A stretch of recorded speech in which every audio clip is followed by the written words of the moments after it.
Ladies and gentlemen, mutants and heroes all alike, and all the villains out there, I am the comic outlaw, and we are doing the Illuminati number 2. Yes, the Dos, the second story, the deuce, if you will. Yeah, and we got a doozy of a story for you right now. It's continuing on. These are stories about some of the leaders of the different organizations and kingdoms coming together and forming their own secret group. And as Reed Richards holds the Power Stone, explaining to the group that this is an Infinity Gem, which they already all knew what it was. Basically, he's just doing that for dramatic pause. And as everyone's a little shocked and shaken, wondering what the hell he's doing with it in the first place, he had actually acquired it from She-Hulk when she was fighting a villain, the beautiful red-headed Titania. Ooh, I want to be there for that fight. But anyways, that's neither here or there. We're focusing on the gems.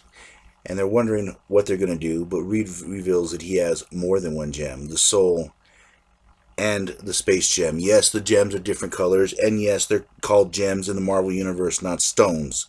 So I will be referring to them as gems. So there. Reed calls them all together, and then he reveals that he's been actually hunting for the other ones as well, and he's pretty sure how to find the other ones.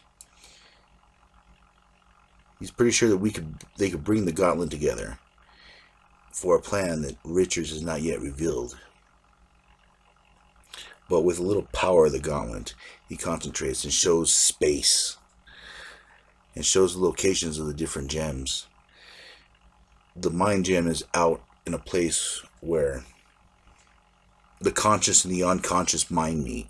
The reality gem is basically kind of on the edge of reality, and time is fluid, you could say.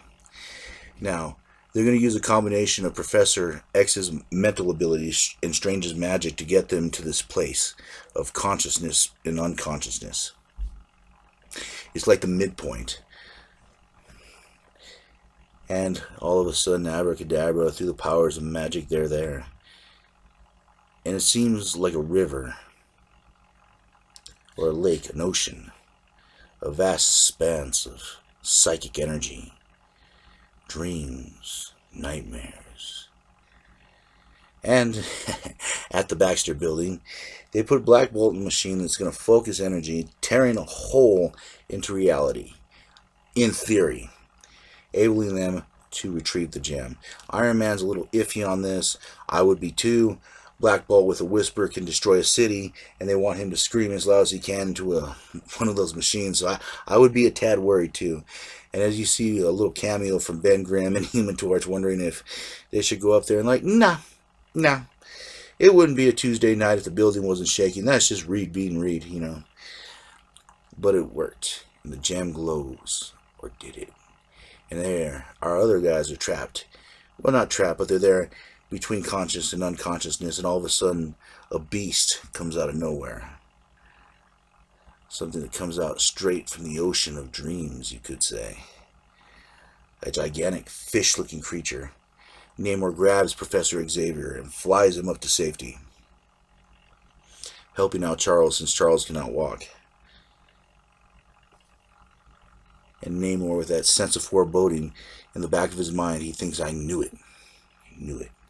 Of course, Iron Man has to reach out. He touches the reality gem, but Reed, making a mistake, hoping that Iron Man's suit would compensate for the grabbing of the gem, it did not work. The gem has started to wipe Iron Man literally from reality as it's burying a hole into the earth.